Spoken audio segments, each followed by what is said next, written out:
আসসালামু আলাইকুম। Hello everyone, কি অবস্থা সবার? তো অনেকদিন পর একটা লং ভিডিও নিয়ে আসলাম রেসিপির।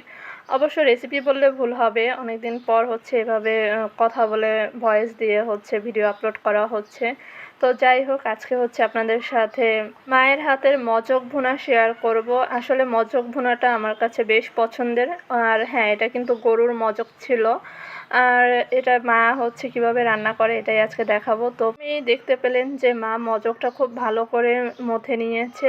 আর এরপরে এর মধ্যে যত মশলা ছিল, পেঁয়াজ কুচি, তারপর বাটা মশলা যেগুলো ছিল, আদা বাটা, রসুন বাটা, এই যে একটু হলুদ মরিচের গুঁড়ো, তারপর তেজপাতা দিয়ে দিল, আর লবণ, এগুলো দিয়ে খুব ভালো করে আবার মেখে নিচ্ছে। মজক ভুনা আসলে অনেকভাবেই রান্না করা যায়, কিন্তু মা বেশিরভাগ সময় এভাবেই রান্না করে। আর এটা খেতেও অনেক টেস্ট হয়। আপনারা বাসায় এভাবে একবার ট্রাই করে দেখবেন। তো মজকটা মা ভালো করে মেখে অন্য সাইডে রেখে দিল। আর অন্যদিকে আরেকটা পাতিলে এই যে মশলা ছিল, দারচিনি, এলাচ, আর সাথে পেঁয়াজ কুচি ভালোভাবে টেলে নিচ্ছে।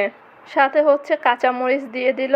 আর ঝালটা আপনাদের ইচ্ছে মতো, যে যেভাবে খান ওইভাবে দিবেন। তারপর এই পেঁয়াজ বেরেস্তাটা একটু ভালো করে লাল লাল হয়ে আসলে মা এর মধ্যে মজকের মিশ্রণটা দিয়ে দিল। মা এখানে কোনো প্রকার পানি অ্যাড করে নাই। আর আপনারা তেলের পরিমাণটা একটু বেশি দিবেন, কারণ যেহেতু এটা তেলের উপরই ভাজা হবে বা রান্না হবে, আর কোনো পানি ব্যবহার করা হবে না, এজন্য তেলের পরিমাণটা একটু বেশি দিতে হবে। আর সাথে অনবরত নাড়তে হবে যাতে নিচে না লেগে যায়। এরপর মা একটা চামচ দিয়ে এটাকে খুব ভালোভাবে একদম ম্যাশ করে নিচ্ছে, যাতে খুব ভালোভাবে একদম মিহির মতো হয়ে যায়, একদম ভর্তা টাইপের হয়ে যায় এভাবে। আর এরপরে যখন হয়ে আসবে, তার আগে ভাজা জিরের গুঁড়ো দিয়ে দিল। আর এভাবে 15 থেকে 25 মিনিটের মধ্যে আপনার রান্নাটা হয়ে যাবে। রান্নাটা হয়ে যাওয়ার পর মা এখানে একটা বাটিতে সার্ভ করে নিয়েছে। এরপর খাওয়ার পালা। আমি গরম ভাতের সাথে এখানে প্রথমে 1 চামচ নিয়ে নিলাম। আর সাথে সেদিন মা আরও লতি রান্না করেছিল চিংড়ি মাছ দিয়ে। চিংড়ি মাছ দিয়ে লতি রান্নাটা আমার অনেক পছন্দ।